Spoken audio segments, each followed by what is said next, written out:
Film ini berjudul The Monkey King yang dirilis tahun 2014. Film ini menceritakan tentang legenda kera sakti yang ingin menghancurkan kerajaan langit karena telah dihasut oleh siluman kerbau.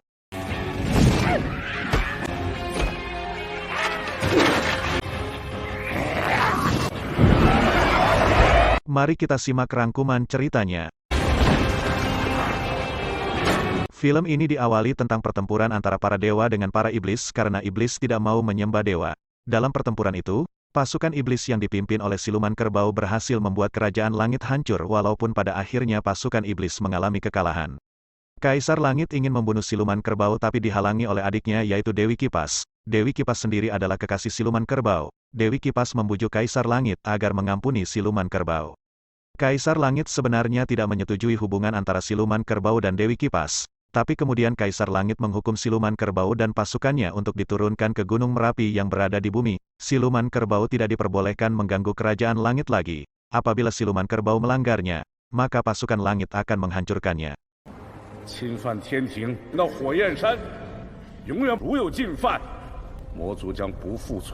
Setelah pertempuran itu, Dewi Nuwa datang dan melihat keadaan kerajaan langit telah hancur. Ia kemudian mengorbankan dirinya menjadi kristal untuk memperbaiki kerajaan langit. Dari kristal-kristal itu ada salah satu serpihan kristal yang jatuh ke bumi dan menjadi janin bayi kera. Ketika masih dalam kristal, bayi kera itu mengenal siluman rubah.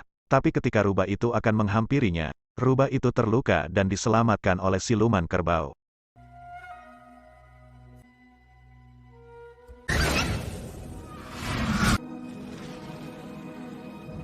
Di tempat lain, Dewi Kuan Im menemui Guru Putih tentang keberadaan kera sakti. Ia meminta Guru Putih menjemput kera sakti untuk mengajarinya, tapi ia juga memperingatkan Guru Putih bahwa tidak mudah mengajari kera sakti karena sifatnya yang liar.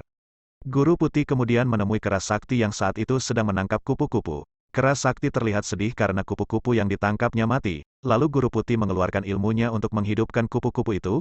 Melihat kemampuan Guru Putih, kera sakti kemudian ikut Guru Putih karena ingin mempelajari ilmu itu.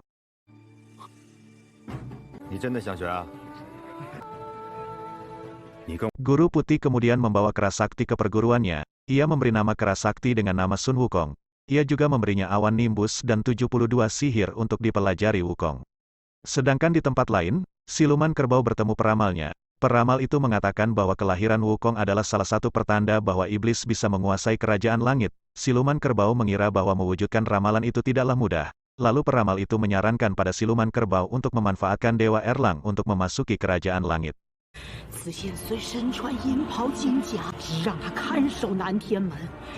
Di perguruan Guru Putih, Wukong terlihat bersantai di atas pohon. Teman wanita seperguruan membujuknya untuk berlatih tapi ia tetap bermalas-malasan di atas pohon. Hingga akhirnya salah satu murid laki-laki menghinanya karena ia hanya seekor kera. Mendengar itu Wukong marah dan memberikan murid laki-laki itu pelajaran. Tak berapa lama Guru Putih datang ke tempat itu. Guru Putih kemudian mengajak pergi Wukong. Guru Putih menjelaskan bahwa nanti Wukong akan menghadapi banyak halangan dan rintangan yang mungkin bisa membuat Wukong mati. Wukong sempat menanyakan bagaimana caranya agar ia hidup abadi. Tapi Guru Putih tidak bisa menjelaskan karena semua ilmu telah dia ajarkan kepada Wukong. Wukong kemudian kembali ke Gunung Huakuo untuk menemui teman-temannya. Sedangkan di tempat lain, siluman kerbau menemui Dewa Erlang untuk bekerja sama.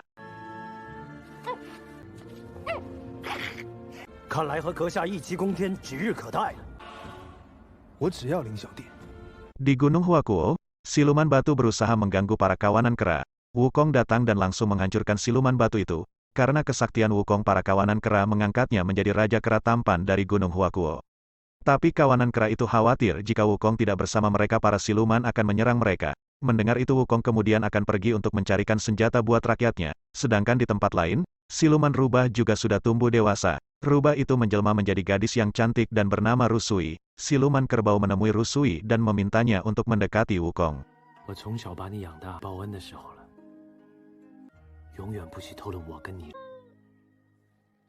Wukong kemudian pergi ke kerajaan laut. Dia berniat untuk meminta persenjataan untuk anak buahnya. Raja Laut tidak langsung menuruti kemauan Wukong, bahkan sempat menjebaknya. Tapi karena kesaktian Wukong, jebakan Raja Laut tak ada artinya. Wukong kemudian bisa membawa beragam senjata dan baju perang milik Raja Laut. Bahkan ia juga membawa jarum raksasa yang menancap sebagai pengendali samudra karena Raja Laut dan penasehatnya mengira bahwa Wukong takkan sanggup mencabutnya. Tapi ternyata Wukong berhasil mencabut jarum itu dan mengakibatkan tsunami yang sangat hebat.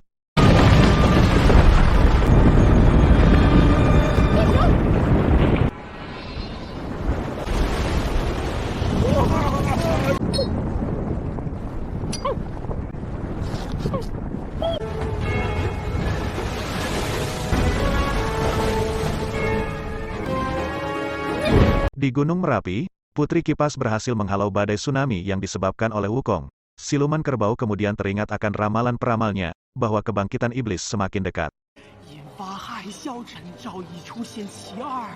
Karena tsunami itu, Rusui dan teman-temannya juga mengungsi ke Gunung Huakuo. Di sana mereka ditangkap oleh anak buah Wukong. Wukong kemudian menanyai siapa dan maksud kedatangan Rusui dan teman-temannya. Rusui kemudian teringat akan Wukong dan menjelaskan pada Wukong bahwa ia adalah rubah temannya sewaktu kecil. Wukong kemudian mengingatnya, ia sangat gembira dan kemudian mengajak Rusui pergi ke suatu tempat. 我好想你，可以住这里。可是我有好多……你别闹了，跟我走。这也是我的。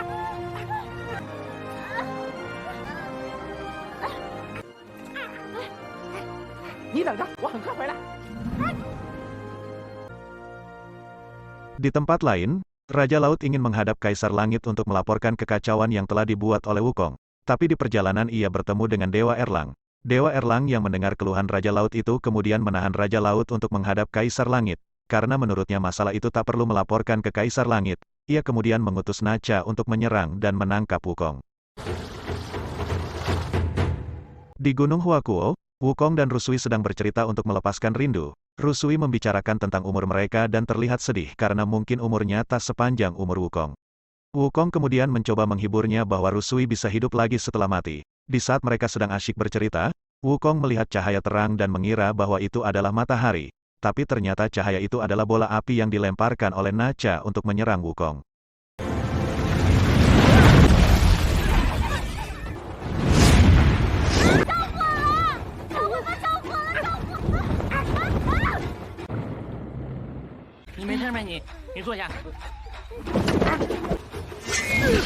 Wukong kewalahan menghadapi Nacha. Pada saat Wukong terikat dan Nacha ingin menyerangnya, tiba-tiba siluman kerbau datang dan menyelamatkan Wukong. Nacha kemudian kabur sedangkan siluman kerbau dan Wukong akhirnya berkenalan.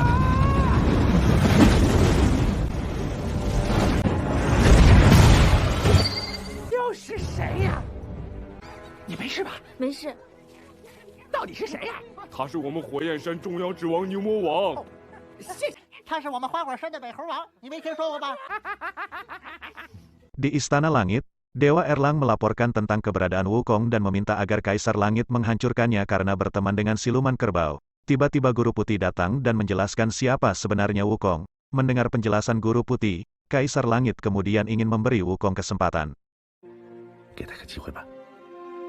Siluman kerbau mengobrol dengan Wukong. Di situ ia mencoba mempengaruhi Wukong bahwa seharusnya Wukong setara dengan para dewa. Mendengar perkataan siluman kerbau, Wukong terpengaruh dan kemudian pergi ke Istana Langit.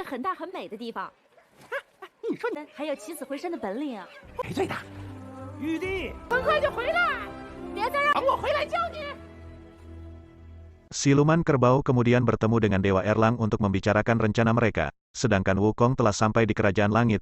Di pintu gerbang ia sempat dicegah oleh bayangan Dewa Erlang dan menakut-nakutinya. Tapi Wukong tetap masuk dan berhasil melewati gerbang Kerajaan Langit.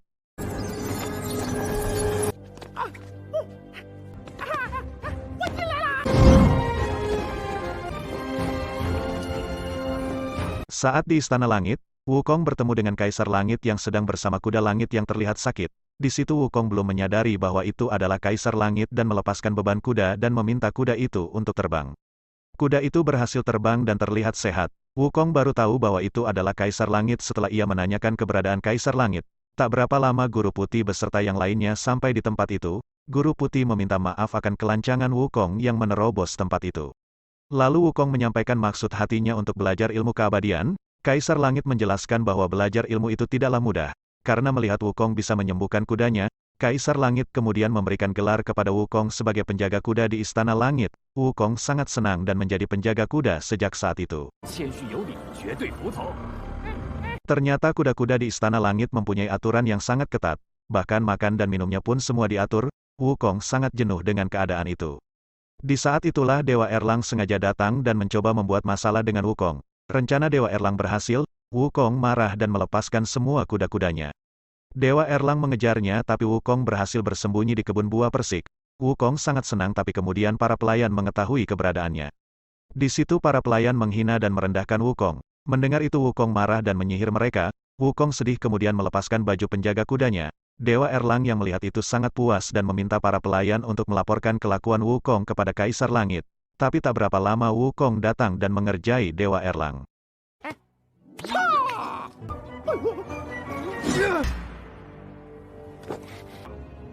请玉帝恕罪。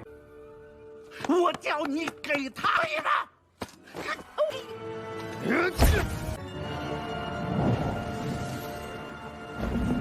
Di Gunung Merapi, Putri Kipas kaget dan sedih karena mengetahui rencana siluman kerbau yang akan menyerang Kayangan. Sedangkan Dewa Erlang menyamar menjadi pelayan untuk menjebak Wukong mengambil pil abadi yang berada pada tungku api di Istana Langit. Rencana Dewa Erlang berhasil. Wukong masuk ke dalam ruangan tungku itu.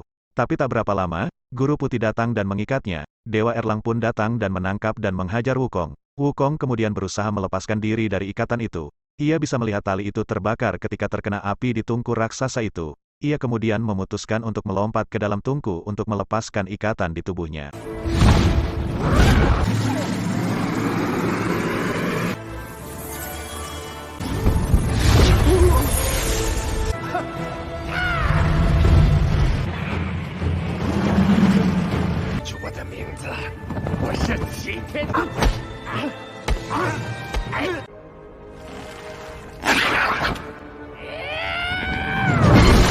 Wukong ternyata berhasil selamat dalam tungku api itu. Guru Putih kemudian meminta izin kepada Kaisar Langit untuk menangkap Wukong tapi Kaisar Langit meminta untuk membiarkannya saja karena takkan ada yang bisa menghentikannya.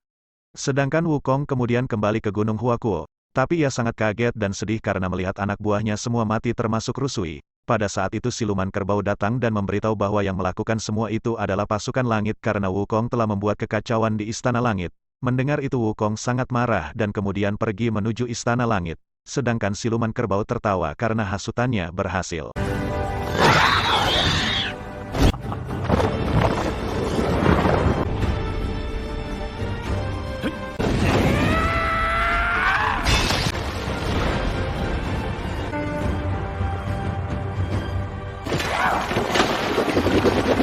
Para pembunuh anak buah Wukong sebenarnya adalah anak buah siluman kerbau. Ia memanfaatkan cinta Wukong dan Rusui menjadi kebencian Wukong terhadap Istana Langit.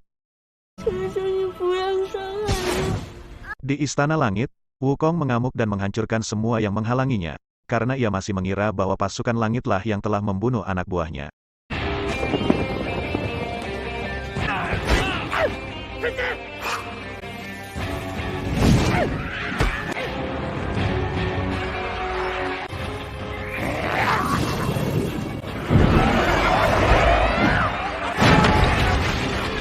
Siluman kerbau juga menyerbu ke Istana Langit. Mereka semua akhirnya bertempur. Siluman kerbau berhasil menjalankan rencananya dengan memanfaatkan Wukong dan Dewa Erlang.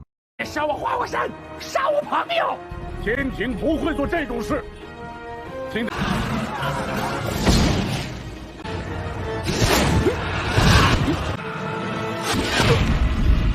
Pada saat siluman kerbau mengalahkan Guru Putih, barulah Wukong menyadari bahwa yang melakukan pembunuhan terhadap Rusui dan anak buahnya adalah siluman kerbau. Ia pun kemudian menyerang siluman kerbau, tapi ternyata semua kewalahan menghadapi siluman kerbau.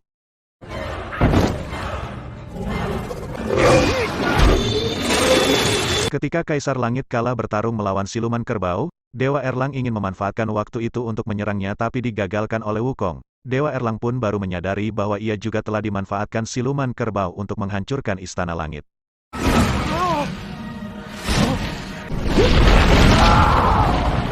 Tinggal Wukong yang menghadapi siluman kerbau, ia pun kewalahan hingga tak sadarkan diri. Pada saat itu ia bertemu dengan Dewi Kuan Im yang menjelaskan tentang dirinya dan kehidupan setelah mati. Setelah beberapa saat Wukong pun kembali sadar lengkap dengan baju perangnya dan melanjutkan pertempuran dengan siluman kerbau. 四级再生。